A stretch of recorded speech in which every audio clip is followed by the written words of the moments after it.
June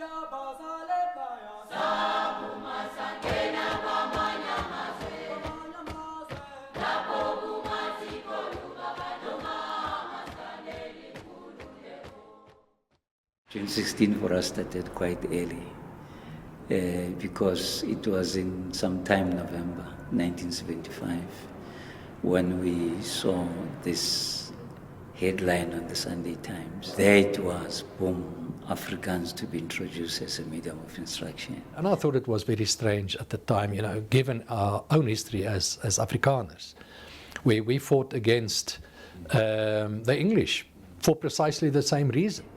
Now, the decisions taken by the Action Committee was that we were going to march and that the march was going to be peaceful. But the actions of the police was able to ignite the anger and channeled students and the community towards the destruction of property. It will be in my mind for a very long time. There was a lot of smoke around. There was smell of tear gas, there were fires everywhere. There were sounds of gunshots. It was a war zone. When we saw some of these dead bodies lying at the police station, you know, of course you're curious where they come from, because my group were not involved in any shooting incidents using live ammunition. And so I was surprised that other groups were killing people, and I thought perhaps they were just unfortunate enough that they were caught up in situations that were different from mine. June the 16th actually, in a modern history of South Africa, became almost an epoch-making moment.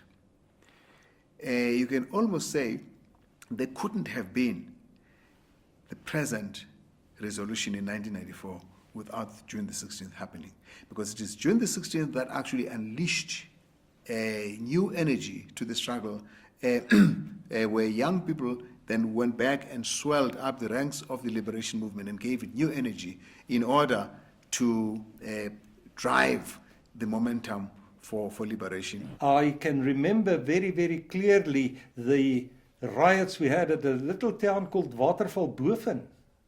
Even Watervalboven and places where I have a personal interest, Harry Smith, 42nd Hill, it was up in flames. It's just like the winds of change blowing across Africa, but blowing across Southern Africa. There is nothing that we can do. Of course, it changed the face of South Africa. You see, I always say, although there was resistance before 76, what the kids did really, it's almost like the fees must fall moment. What they did was to do what adults couldn't do, to take on the system, you know, without arms, nothing.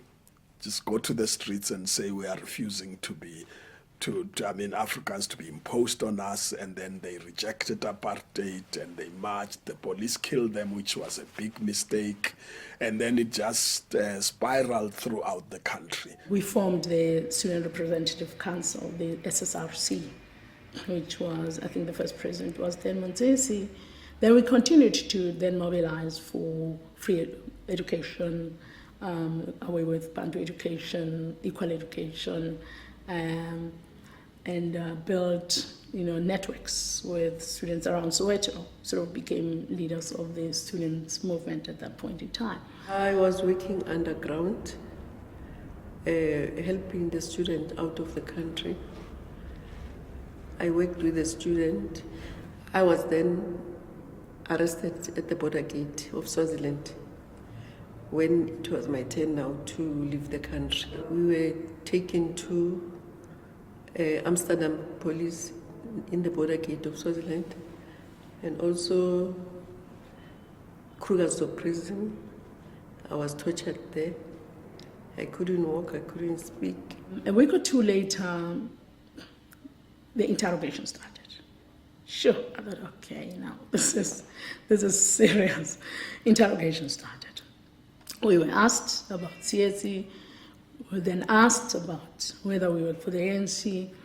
I remember for 2 weeks in succession, days in succession. Every day I would be picked up from my cell, go up to the 9th floor, get electrocuted, get beaten up. Just pray that this finishes and we go back to our cells. I was taken to John Foster Square, 10th floor. When they took me to John Foster Square, they arrested my mom. They said they wanted the guns, and they're going to kill my mom if I don't reveal the guns or give them the guns. I believe that we've been part of a system, an evil system, and we did not realize it while we were in it. We just did what we thought was right. I mean, I grew up thinking that was the way it's done, you know, going to an all-white school, all-white church, all-white neighborhood. The June the 16th reconciliation moment comes out of our commitment to creating the platform for reconciliation. It is where people like Peter Bezuidenhout, whom you'll probably meet and interview, who was a former conscript under the old apartheid regime. And conscripts were conscripted for a year or two to be in the army, and then the all-white males were supposed to do this. And then, of course, after that, they go back to become civilians as normal. I think there's pain both sides. There are pain from the side of the conscripts as well, because they fought a battle. They've been in Angola, they've been in Southwest Africa, they've deployed internally. They were children of their day. And I myself was a conscript, and I'm proud that I was in the military. I think to have been trained military-wise is a good thing, and I think it's good for any young person as well. But I realized the perception from the other side, and many of them sort of, at this stage of their life, they want to get closure. I would like to hear sorry from Trolip. Trolip currently it's a senior police officer in the East Rand, and I would like to hear sorry from Grobler. Is also a police officer, and Strubeck as well. I would like to meet him and have discussions with him. I don't need a sorry to forgive people who do things that they do not understand. You know, the words on the cross for me of Jesus are very profound. Forgive them because they know not what they are doing.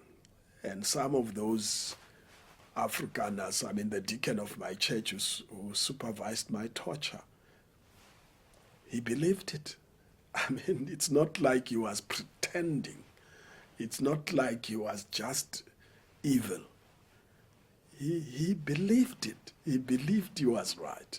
As they were torturing me, I realized that they are actually, like me, children of God, in that they need us to humanize them, to restore their human values. They have lost them because of the system they serve. That's true.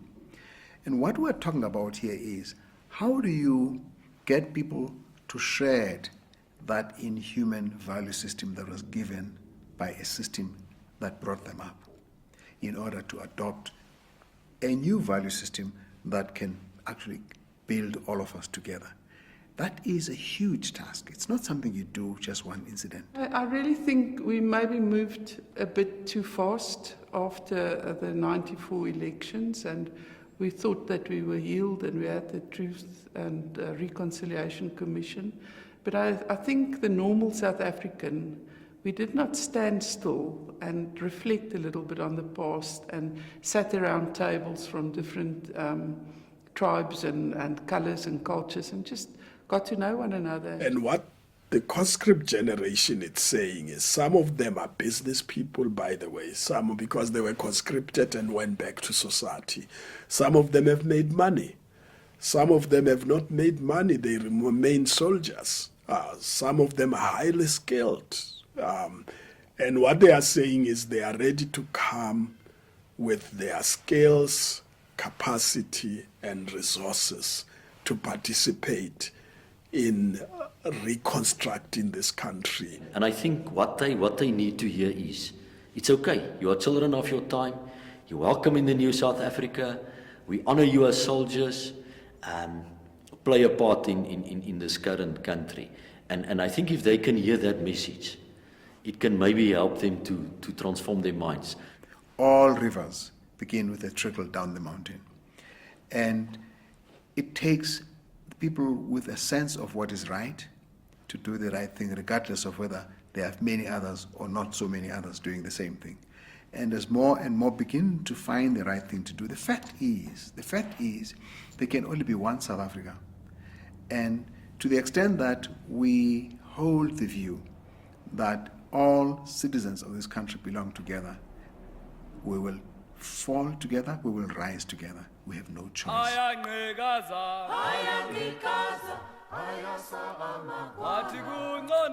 Athi kungcono sibuyele emuva.